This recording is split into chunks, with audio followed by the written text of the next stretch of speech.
publicitário, escritor e apaixonado por futebol. É verdade que uma atividade está intimamente ligada à outra. Futebol e livros, por exemplo. Em 7 livros publicados, 4 tratam de futebol.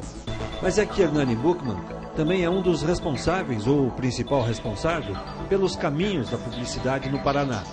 Por isso, este catarinense de Joinville é o nosso entrevistado do programa Persona de hoje. Hernani, primeiro, muito obrigado por receber a gente. Para a gente abrir essa nossa conversa, você é um catarinense de Joinville que, como muitos, acabou escolhendo Curitiba como sua cidade. Isso aconteceu, na verdade, quando? Na verdade, sou um curitibano de Joinville, né? Porque eu nasci em Joinville, meu pai havia conhecido minha mãe em Joinville. No dia do baile, comemorou o final da Segunda Guerra Mundial. E conheceu minha mãe, que era filha de Joinville, e acabou ficando por lá. Só voltou a Curitiba... Seu pai é daqui? Meu pai era de Campo Alegre, no Alto da Serra, em Santa Catarina. Mas meu pai veio estudar em Curitiba e acabou fazendo o CPUR. Aqui naquela época o CPUR era de 2 anos, e ele fez CPUR em tempo de guerra. E quando era a vez do batalhão dele embarcar, a guerra terminou. E ele foi comemorar o final da guerra em Joinville, conheceu minha mãe e acabou ficando 15 anos lá. Trabalhar com meu avô, que era um empresário, e só retornou para cá quando eu já tinha 11 anos de idade. Então eu vim para cá, casou exatamente com a minha entrada no então ginásio. Meu pai estudou onde aqui? Estudei no Colégio Santa Maria. Meu pai me matriculou no Colégio Santa Maria. Eu fiz o Santa Maria, fiz os 4 anos no ginásio, e ao terminar a 4ª série com 15 anos, o Santa Maria preparava muito para medicina e engenharia, e pouco para a área de ciências humanas, ciências sociais. Que era o que você queria. E aí fui para o Colégio Estadual, que era, na verdade, um grande colégio em todas as áreas, mas nesta área de humanas, o Colégio Estadual era excepcional, com professores magníficos, e o próprio currículo era muito interessante. Eu estudava com 15 anos de idade, filosofia, latim, francês, inglês, ciências sociais. Quer dizer, foi muito bem preparado. Era um outro tipo de ensino, né? E aí fiz o vestibular de Direito na Faculdade de Direito Federal, passei e comecei aí o início do que eu achava que seria a minha vida jurídica. Nesse meio tempo, meu pai acabou indo morar em Recife. Eu fiz o 2º ano da faculdade em Recife e voltei para cá no meio do 3º ano e recuperei a minha turma. Eu voltei a estudar na mesma turma com a qual eu já havia estudado o 1º ano. E aí me formei. Mas no meio desse caminho aí, no período de estudante universitário, você teve alguns trabalhos na área de comunicação já, né?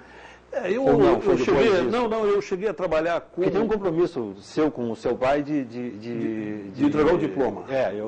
Você vai ter que se formar. Vai ter que concluir o curso de Direito. Mas nesse meio de caminho aí tinha um trabalho já de rádio. Eu comecei trabalhando com o meu pai na companhia de seguros, da qual ele era diretor, e no ano seguinte eu fui trabalhar no escritório de advocacia. Trabalhei 1 ano no escritório. Mas eu vi que a vida jurídica, daquela maneira, ou pelo menos daquele ramo do direito, não era o que eu queria. Na verdade, eu queria ser jornalista, né? E eu sempre fui apaixonado por futebol. Tinha uma facilidade muito grande em pegar coisas do futebol, uma facilidade de memória, e um interesse, uma procura, sempre pelo lado até mais literário do futebol. Era um grande leitor dos cronistas futebolísticos. Era uma época de Nelson Rodrigues, Mário Filho, João Saldanha, Armando Nogueira.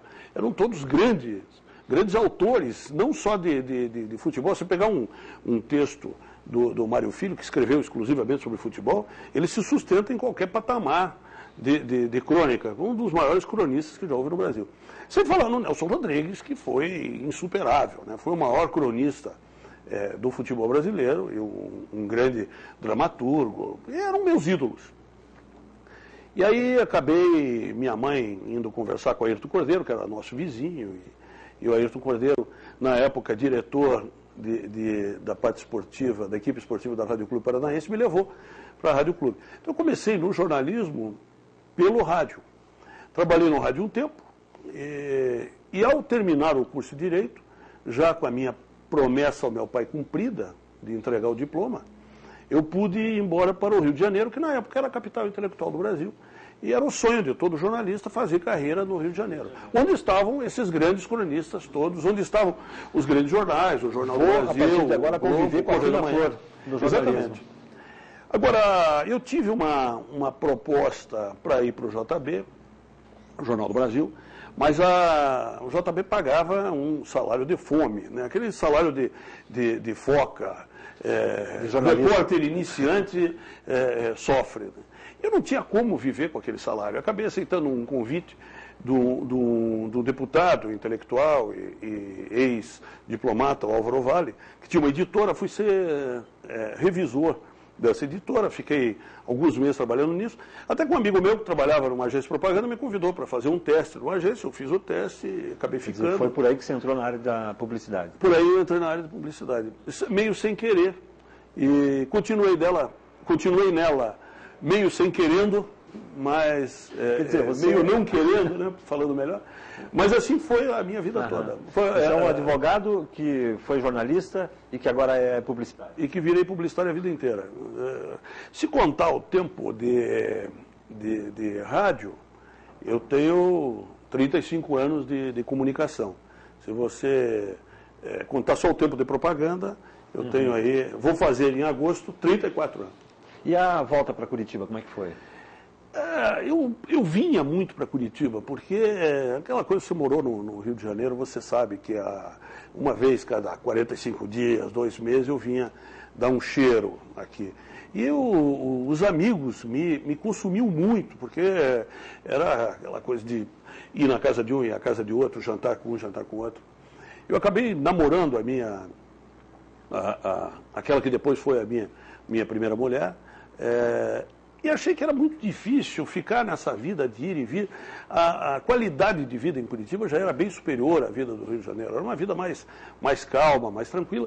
E eu vi aqui uma oportunidade também de desenvolver um pouco o que eu já tinha aprendido de técnica de propaganda no Rio de Janeiro, como criador de propaganda que eu era. Que na época Curitiba mal conhecia isso. Né? Mal conhecia, era uma coisa muito incipiente. Isso foi na década de 70? Foi na década de 70, meados da década de 70. Eu voltei e fiz a minha carreira aqui. Aí acabei casando e fui criando raízes, também meio sem querer. As coisas foram acontecendo. Como diria o Zeca Pagodinho, deixei que a vida me levasse. E abandonei a propaganda algumas vezes, 2 vezes pelo menos. Para fazer? Uma das vezes eu fui convidado pelo Jaime Lerner. Não, a primeira vez fui convidado pelo Jaime Lerner para assumir a diretoria executiva da Fundação Cultural. E teve um caso interessante que ele me convidou para 2 cargos. Né? Ele queria que eu fosse secretário de comunicação e eu acabei optando por ficar como diretor executivo da Fundação. A presidência da Fundação ia ser exercida pelo Sérgio Mercer, que era muito meu amigo, e eu achava melhor, mais no meu perfil, esta coisa do agitador cultural do que a do secretário de comunicação. Fiquei 1 ano e meio na Fundação Cultural, até que tive uma proposta muito interessante da Sclan, que na época já vinha se fortalecendo com uma agência de propaganda já num nível bem profissional. E acabei indo para a Sclan, onde eu fiquei. Aí nós compramos a agência, éramos 4 diretores, compramos a agência uns anos depois. E eu fiquei praticamente os anos 80 inteiros trabalhando na Sclan. Ao sair da Sclan, com o Antônio Freitas, que também era sócio da agência, nós fundamos a Master. E eu fiquei na Master até 95. Daí abandonei a propaganda de novo, para ser, então, presidente do Paraná Clube em 96, 97. Essa história do Paraná Clube, como é que foi? Foi um período bom no futebol paranaense, né? O Petralha assumia o Atlético, no Curitiba o Triunvirato assumindo, quer dizer, as 3 forças do futebol do Paraná ganhando fôlego novo. Exatamente. Você conseguiu, na época, fechou o pentacampeonato para o Paraná. Uma experiência de saudades? Gostaria de voltar a trabalhar no futebol? Não voltaria. Mas ali houve uma coisa interessante, viu, que foi o fato de que o Atlético deu início a esse processo que levou o Atlético a ser o que ele é hoje, né? O Curitiba, exatamente. O Curitiba da mesma forma, né? Já vinha se fortalecendo, mas os dois estavam na segunda divisão do futebol brasileiro. O Paraná era tricampeão, mas não tinha dinheiro.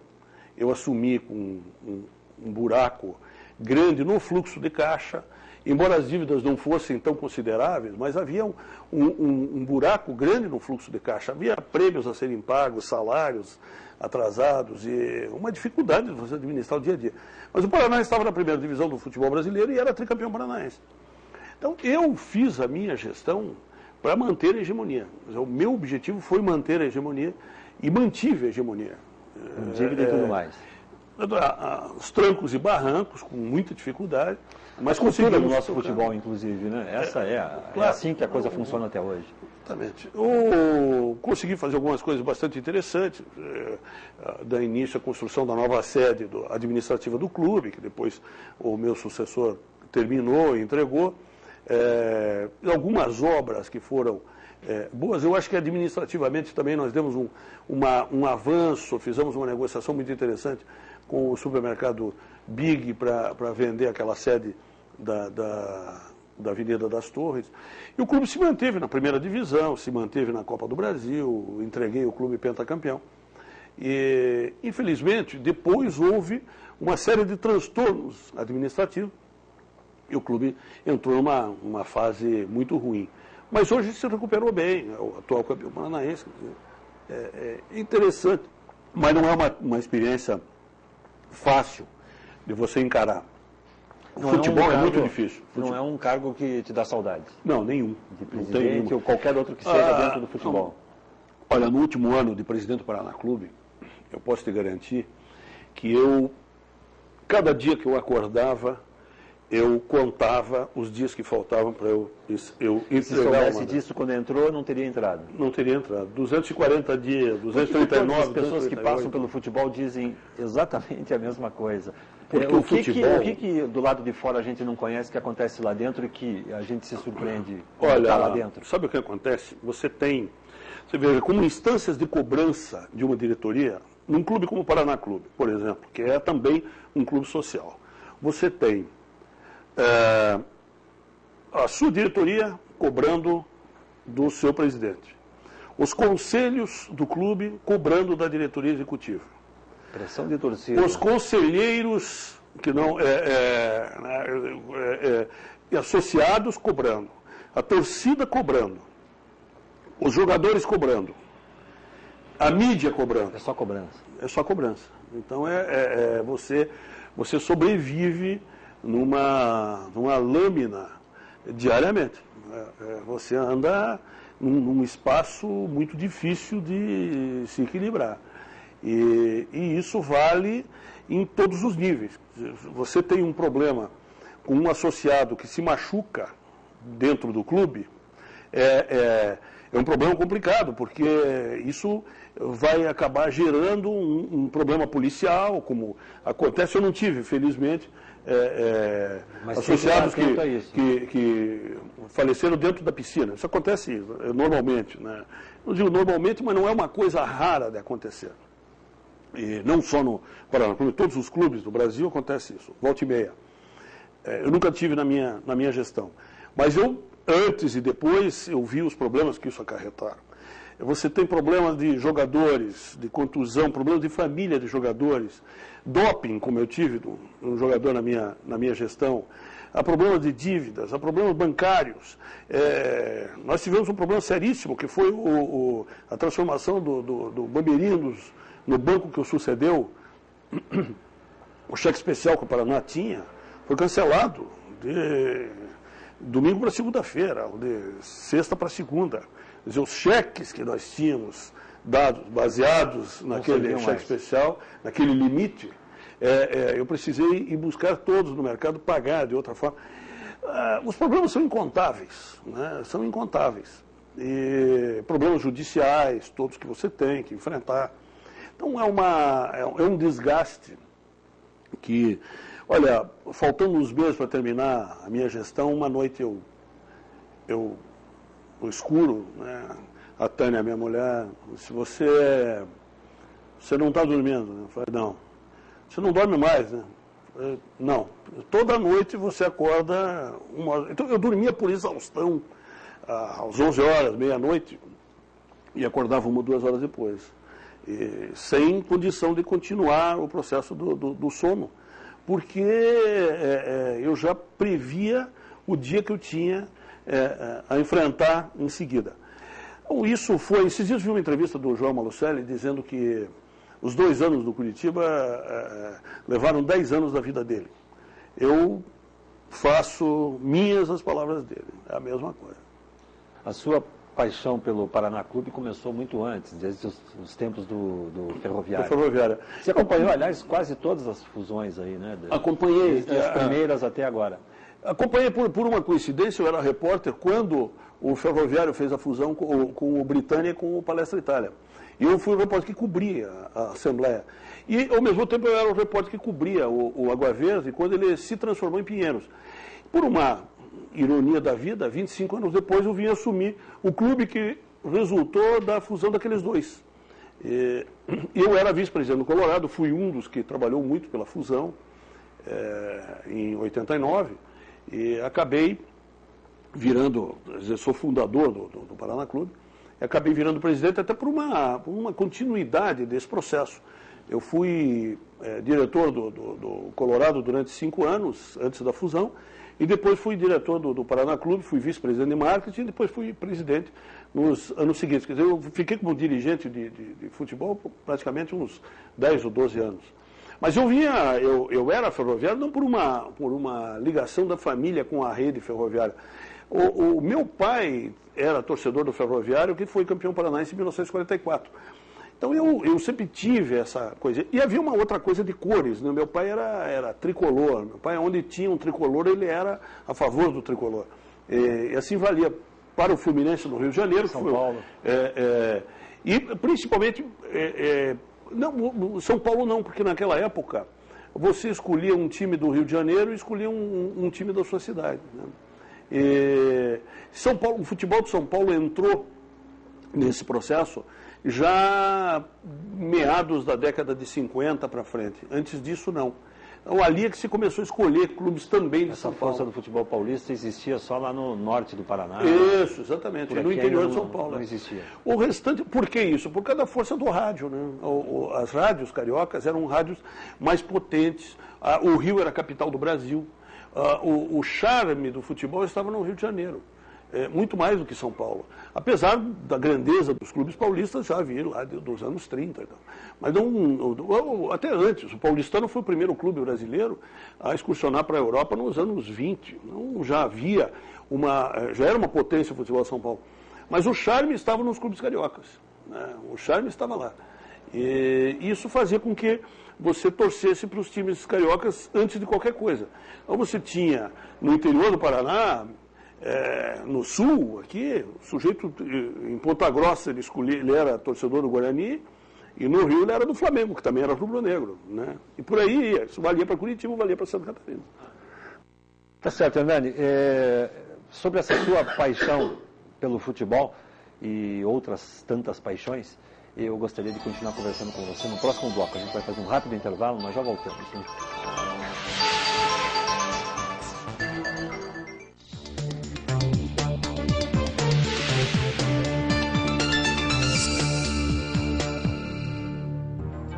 Extrema insegurança, incertezas em relação aos exames, temores frente à gravidade da doença, dúvidas quanto à duração do tratamento, medo da internação. O contrário disto seria o paciente receber atendimento global integrado, deixando de ser rotulado pelo nome da doença de que é portador, para ser tratado como um ser humano que tem história de vida, de emoções, de alegrias e de tristezas. Fruto desta reflexão, surgiram programas como o Amigos da Leitura, que junto com outras atividades humanizantes, contribui para melhorar o atendimento integral do paciente. A leitura pelo prazer que traz e pela situação de intimidade que gera. Leva o paciente a pensar em coisas e fatos diferentes da situação geradora de tristezas, medos e angústias. Como agente de humanização, o Amigos da Leitura, com sua linguagem narrativa, compensa em parte os termos que, mesmo sendo sobre a vida do paciente, são entendidos apenas pelos profissionais de saúde. Estimulando o imaginário, as histórias podem ajudar na reconstrução do espaço de vitalidade do paciente e possibilitar melhor convivência deste com o ambiente hospitalar e com sua área de influência social, o que certamente contribui para que o internado aceite melhor e compreenda sua situação como doente. Neste projeto, trabalhamos em parceria com a Associação Viva e Deixe Viver. Eles promovem entretenimento, cultura e informação educacional através de seus contadores de histórias voluntários. Você pode participar dessa história doando livros. E para ser contador de histórias, ligue para 3360-1861.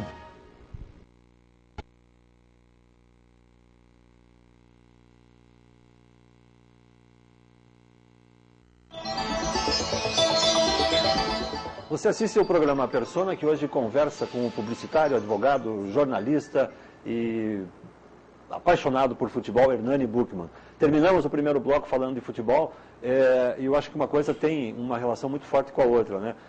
A sua paixão pelo futebol está pelo menos em 3 dos seus 7, são 7 livros. Publicados são. São 3 ou 4 livros dedicados ao futebol. Desde o resgate da história do futebol até o futebol de hoje. Né?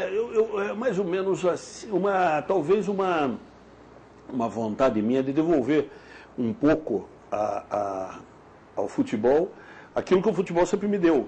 Foi alegria, essa paixão, o ato de torcer. O futebol é uma coisa muito alegre, né? Mesmo quando você tem grandes decepções, você faz com que em pouco tempo elas desapareçam e você volta a vibrar com o futebol. Não há decepção maior do que o Brasil perder uma Copa do Mundo. Mas semana que vem nós teremos Campeonato Brasileiro de novo e vamos torcer outra vez, quer dizer, começa tudo de novo. Então o futebol tem muito essa coisa da regeneração muito rápida. Uhum. E eu continuo sendo um apaixonado pelo futebol. Embora tenha tido essa experiência como presidente do Paraná Clube aí, que não foi não fez muito bem à saúde. Eu acho que o lado estressante da tarefa o bom do futebol é ser torcedor, né? O bom do futebol é você ser... Eu acho que o bom do futebol é você ser analista, você poder entender um pouco do jogo, você analisar o jogo pelo lado que ele tem de estratégia, de sistemas, de táticas adotadas, mais do que simplesmente vibrar. Eu não torço como um torcedor da arquibancada. Claro que eu torço e vibro, mas eu vejo um pouco mais, eu gosto de ver o andamento do jogo. O jogo França e Brasil na Copa do Mundo, eu vi a superioridade francesa tão grande, taticamente tão bem armado, aquilo fazendo parte de um processo que começou dentro do próprio clube, do próprio time, da seleção, na concentração, na informação do treinador para os jogadores, na dedicação dos jogadores, que eu confesso a você que terminou a partida, eu não tinha nenhuma desculpa para a nossa derrota, e pelo contrário, eu acho que, por isso que eu disse que nós terminamos a Copa mais ou menos de alma lavada. Porque nós sabíamos que o Brasil não tinha condições de ir mais longe, porque talvez faltasse alma ao clube. Eu até, num comentário na rádio anteontem, eu disse isso. Achei que a seleção brasileira tinha deixado a sua alma no gramado do estádio Yokohama no final da Copa de 2002. Mas depois me dei conta que não. O Filipão levou a alma com ele. Está em Portugal atualmente. É verdade. Essa sua paixão pelo futebol, tem um livro dedicado que é Quando o Futebol Andava de Trem. É um livro dedicado ao futebol ferroviário no Brasil, a criação dos clubes ferroviários. Quantos são? São muitos. Eu cheguei a mais de 130. Mas é um mero levantamento, eu deixo bem claro isso na introdução do livro. O que acontece é que o futebol brasileiro precisou sempre das ferrovias. E eu tenho nesse livro uma informação que é desconhecida ou não é considerada pelos historiadores do futebol brasileiro, de que o futebol se instalou no Brasil muito antes do Charles Miller. E há registros de que durante a construção da Estrada de Ferro Leopoldina, no Rio de Janeiro, a Estrada de Ferro Rio Petrópolis, os escoceses já jogavam futebol. Há um jogo de futebol, uma pelada, que foi disputada entre os marinheiros de 2 navios ingleses no Rio de Janeiro, na frente da casa da Princesa Isabel, ali no centro do Rio de Janeiro. Esses registros dos escoceses ensinando futebol aqui também se dá na Estrada de Ferro Santos-Jundiaí, já aí 1880, 1885. E o primeiro jogo de futebol, que foi realizado, promovido pelo Charles Miller, oficialmente considerado como o primeiro jogo de futebol no Brasil, foi jogado em São Paulo em 1895, em 15 de abril de 1895, entre o time da Companhia de Estrada de Ferro, da São Paulo Railway, e o time da Companhia de Gás. E os ferroviários venceram. O interessante é que 5 anos depois, quando começaram a ser fundados os times de futebol, os clubes dedicados exclusivamente ao futebol, o primeiro deles foi o Esporte Clube Rio Grande, na cidade de Rio Grande. Foi fundado por empresários. O Rio Grande, por ser um porto, era uma cidade que tinha uma vida um tanto cosmopolita. Os navios paravam ali, a caminho de Buenos Aires, de Montevidéu. E as peças de teatro eram exibidas, existiam muitos negócios com empresários. Os empresários locais criaram um clube de futebol e foram diretamente à Companhia de Estrada de Ferro, a Companhia Chemin de Fer, que era uma companhia de capital francês, que era a concessionária das linhas de estrada de ferro da região, e pediram um terreno da Companhia de Estrada de Ferro para instalar o campo de futebol. Então o Rio Grande já nasceu precisando da Estrada de Ferro. E essa é uma circunstância muito interessante, porque a partir da criação desse primeiro clube, eu pude construir uma narrativa para esse livro. Porque a partir daí eu fiz uma viagem de trem pelo Brasil, que começa no Rio Grande do Sul, vem subindo ao longo da malha das ferrovias, passa por Santa Catarina, pelo Paraná, São Paulo, segue pelo interior do Rio, de Minas, vai pelo Nordeste. Que o futebol ferroviário fez. E termina com o Esporte Clube Ferroviário de Porto Velho, à beira do Rio Mamoré, que foi criado durante a construção da Estrada de Ferro Madeira Mamoré, que já foi aí objeto de diversos livros, foi até tema de uma minissérie da Rede Globo.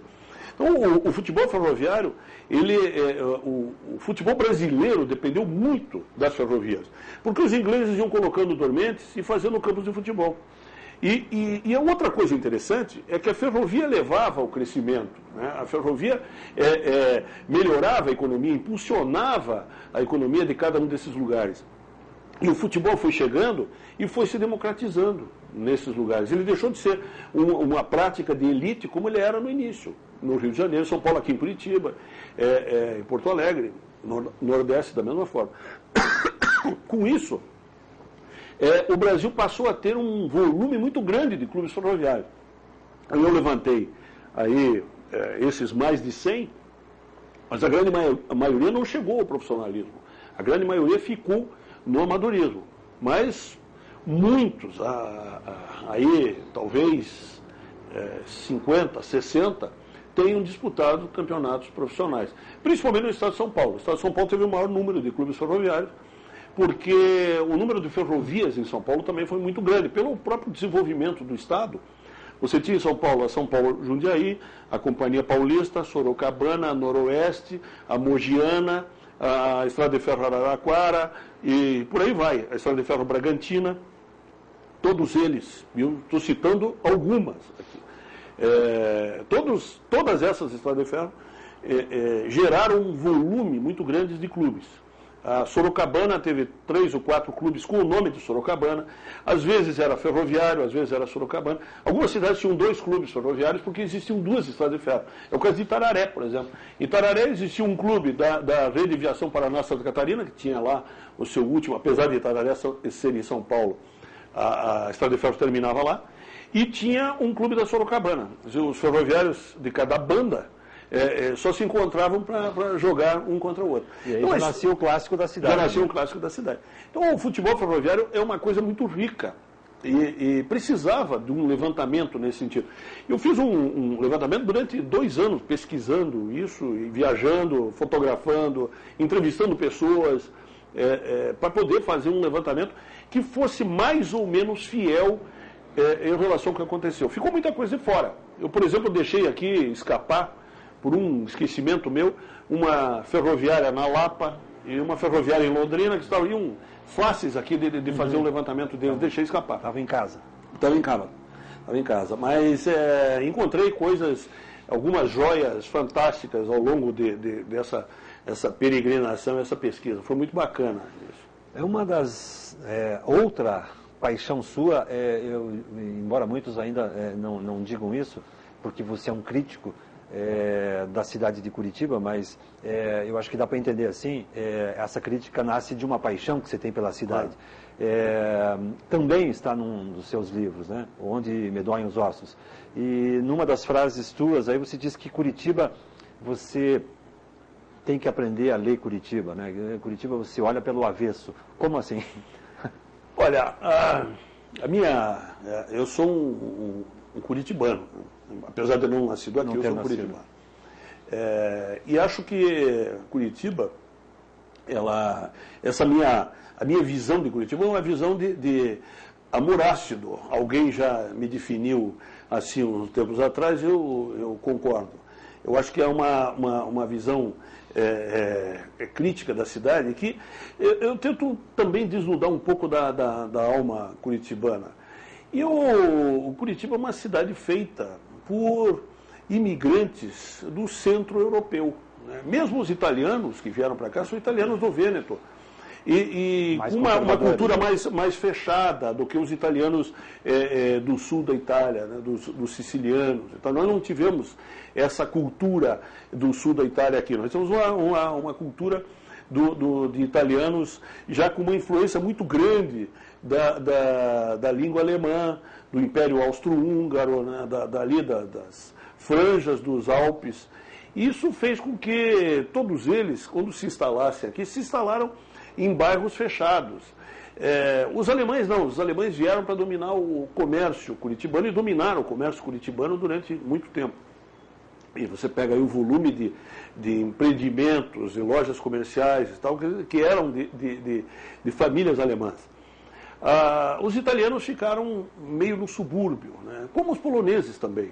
E eles foram se juntando em clubes, né, o Juventus, por exemplo, é um clube polaco.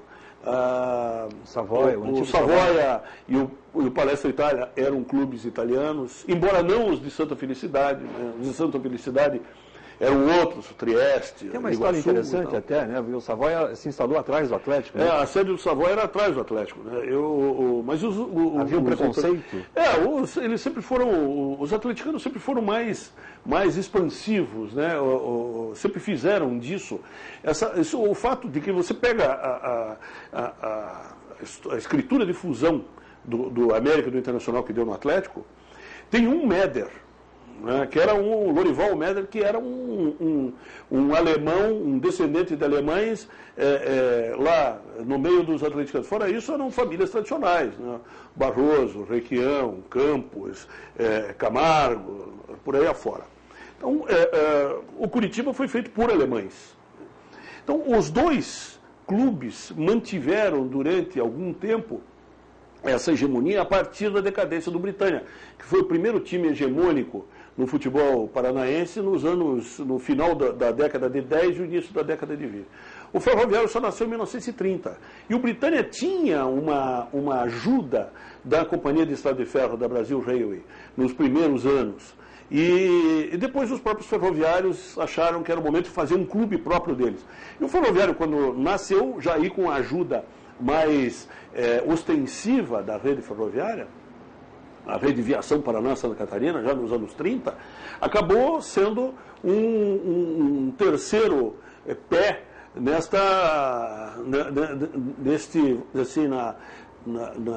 relação de grandes clubes, né, de Curitiba. Mas nós tínhamos aí 7 ou 8 clubes que foram, ao longo do tempo, desaparecendo para ficarem os principais.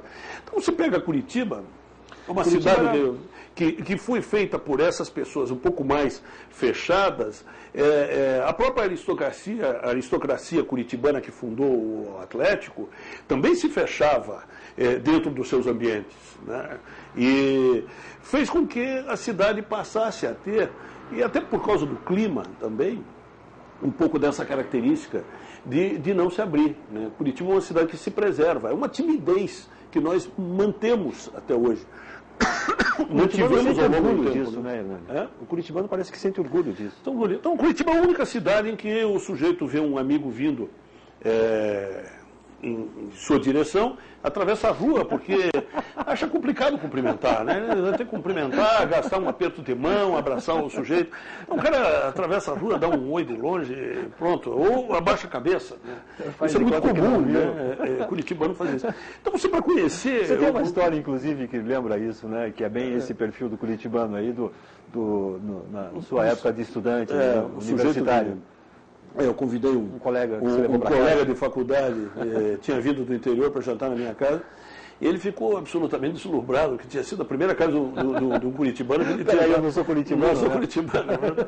A minha casa não era exatamente uma casa desse tipo. Minha mãe já tinha uma forma mais expansiva de ser, e tem até hoje. Então não havia muito essa relação de casulo, né, que o curitibano mantém muito. Então você, para conhecer o curitibano, você tem que ver um pouco esse outro lado, né? O lado do avesso. Nós só nos entendemos se nós formos analisados pelo lado do avesso. Curitiba se dividiu em colônias, então, e essas colônias foram criadas pelos imigrantes poloneses, italianos, e por isso tem essa cultura, que na verdade está mudando, né, de uns anos para cá. Hoje já não se pode falar mais na mesma Curitiba de 40 anos atrás, né? Eu moro aqui há 46, quase 47 anos, e a cidade é absolutamente diferente. Aqui onde nós estamos hoje, até 10 anos atrás não existia nada, né? É um bairro novo, a cidade foi crescendo e foi direcionando bem o seu crescimento. Então, hoje você tem um volume de pessoas de fora muito grande. E isso modifica o ser da cidade. A própria convivência das pessoas em shopping, como agora instalou-se há pouco tempo uma grande academia de São Paulo, num shopping aqui perto, e as pessoas já têm uma outra relação de uma com as outras, né? Porque já se vem ali fazendo exercício. Tá? Mas mesmo nos campos de futebol, o curitibano sempre foi muito menos expansivo do que você vê nos outros lugares. Você vai ao Nordeste, por exemplo, as pessoas das arquibancadas, elas fazem piadas sobre o time, sobre os adversários, umas com as outras e tal. A nossa relação já é uma relação mais raivosa, né? Menos expansiva. Né? Se leva muito a sério? Eu acho que tem esse componente também, né? As pessoas se levam a sério demais. Né? Isso é uma coisa que talvez a cidade esteja perdendo. E daí a vergonha de, por exemplo, pular um carnaval? Não, ali é uma falta de jeito, né? Uma falta de cintura, né? A cidade não se permite pular um carnaval porque você não tem o trejeito, né? Falta aquela coisa baiana. Eu tenho uma teoria que eu acho que o carnaval é um vírus que as pessoas adquirem ao respirar o ar marinho, né? Porque não existe carnaval em cima da serra, né? A não ser o desfile de escola de samba em São Paulo, que é uma coisa completamente sem alma, né? Sem sexo, né? Exatamente, uma estilização do que é o desfile de escola de samba do Rio de Janeiro. Mas tirando isso, não existe carnaval no alto da serra. Então, vale isso para Santa Catarina, o carnaval existe em São Francisco, em Florianópolis, no Rio Grande do Sul existe nas cidades litorâneas, muito forte com o mar. E vale para o Nordeste do Brasil inteiro. O que você acha do carnaval curitibano? Tem um amigo nosso aí que disse que Curitiba devia promover uma outra programação nesses 4 dias. Eu, há muitos anos, já no Cidades e Chuteiras, que é um livro de 20 anos atrás, eu vi que Curitiba tinha que abolir o carnaval por decreto do prefeito, né? Fica abolido o carnaval. Promova-se a partir de agora um festival de inverno, porque o carnaval aqui chove e faz frio. Sempre você, cada vez que a televisão diz, agora vamos para o Carnaval de Curitiba, e entra aquele repórter, naquela rua sem ninguém, aquela tristeza, a luz da chuva reverberando no asfalto. Né? Curitiba, durante muito tempo, teve passistas que usavam calça fusô, né? Porque era frio. Então, a nossa relação com o Carnaval é uma relação postiça, não é uma relação natural. O Carnaval não nasceu conosco. Né? Antigamente existia aquela coisa do intrudo e tal, e você fazia curso na rua com os caras, mas isso sumiu. Hoje o que tem o Carnaval é de uma pobreza de espírito. Quando eu falo pobreza de espírito, eu estou falando do espírito. Eu não quero dizer, porque os esquerdofrênicos carnavalescos curitibanos dizem que eu sou um cultor das elites, que eu não quero que os pobres se divirtam. Não, pelo contrário, acho que eles devem se divertir e acho que essa é uma forma de diversão gratuita, que é muito interessante. Mas não com aquela pobreza de espírito que faz com que as escolas de samba de Curitiba sejam, na verdade, alguns féretros. Né? A escola de samba, quando entra na avenida, parece um enterro. Não há uma alegria natural. Eu vi uns anos atrás um bloco carnavalesco que chamava Vai na Rolha, que o sujeito vai na rolha, e daí fazia palavrões e gestos para as parcas pessoas que estavam na marquise, porque eu volta e meia vou lá olhar o carnaval, porque me divirto bastante. Acho que é uma das peças de humor involuntário mais interessantes que Curitiba já criou. E acho que é um absurdo se destinar dinheiro público para essa manifestação de carnaval. E além do mais, tem uma coisa interessantíssima, eles se dividem em 2 ou 3 ligas, tem a associação, a federação, a liga, e cada uma tem 2 escolas de samba, um bloco. Então, olha, é melhor colocá-los todos num determinado bairro, numa rua da cidadania, e fazer o desfile lá, não atrapalha o trânsito no centro. E os curitibanos que gostam de carnaval, têm condições, eles vão para a praia. Virou, nos últimos anos, com a facilidade de locomoção, virou uma grande saída. Né? Se o carnaval na praia, que é ótimo. Tirando aquelas pessoas que acham que podem passar na frente da sua casa com um som ligado, as portas abertas, e tocando qualquer dessas músicas de mau gosto, o resto é muito civilizado no carnaval na praia. E parece que ultimamente também estão tentando diminuir um pouco a incidência desse tipo de folião, entre aspas, né? Movido a cerveja e tal, que faz com que o carnaval não se torne uma coisa natural. Você chega no Rio de Janeiro e bate 2 vezes com uma latinha, pronto, e dá um samba. Né? Então fica muito mais fácil, mais alegre. Para a gente encerrar essa nossa conversa, Hernani, algum projeto de livro para daqui a pouco? Olha, eu tenho aí as minhas crônicas publicitárias, que é o Caçador de Moscas, sobre a crônica que dá título ao livro, é uma referência a um publicitário que resolveu matar mosca durante uma apresentação numa campanha e conseguiu pegá-la com a mão. Né?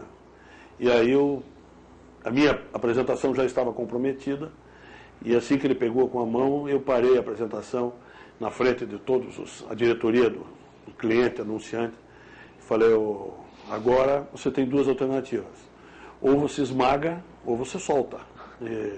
Aí ele não sabia o que fazer, não podia esmagar, acabou soltando de novo a mosca, foi um desastre completo.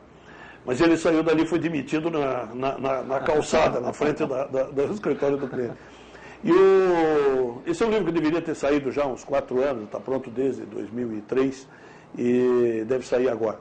Além disso, eu tenho aí alguns projetos de livros que eu estou tocando. Mas a gente, com a deficiência de editoras que nós temos no mercado marginal, como é o mercado curitibano, em relação ao grande mercado editorial, São Paulo e Rio de Janeiro, nós sempre temos alguns livros na gaveta e que uma hora que apareceu uma oportunidade de você edita. Então eu tenho aí mais uns 2, tenho um livro de contos que também está praticamente pronto e agora eu vou começar a escrever algumas coisas. Tem a história da minha família que eu pretendo pesquisar mais a fundo. Tem uma pesquisa que eu já fiz muito grande sobre a história dos Américas existentes no Brasil. Também são muitos Américas. E a maior parte deles no madurismo, aqui em Curitiba, além do Atlético que surgiu da fusão de um América, ainda existiram outros 2, em Paranaguá, em Morretes, em Ponta Grossa, Castro, existem Américas pelo Paraná todo, assim como existe pelo Brasil inteiro. Então são projetos que eu vou tocando, porque escrever é uma coisa que faz bem para a minha saúde. Tá ok, Nani. Muito obrigado pela conversa. Ora, disponha. O Persona volta com uma nova edição na semana que vem. Ainda a gente se vê por aqui. Um abraço, até lá.